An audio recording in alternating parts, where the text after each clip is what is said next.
Harap. At talaga ng mangga na to guys. Dried mango. Meron na kasi to. May salt and chili. Kaya nagbabalance yung lasa niya. Matamis, maasim, maanghang, maalat. Sarap. Partida, kakabunot ko lang yan. 3 araw pa lang itong bagong bunot kong ipon. Malambot siya, girl. Harap. Ang dami pang laman ito, guys. Pantasawa kayo dito.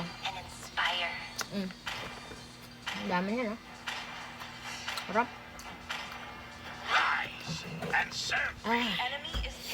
Sarap ko ako sa inyo. I-check out nyo na to.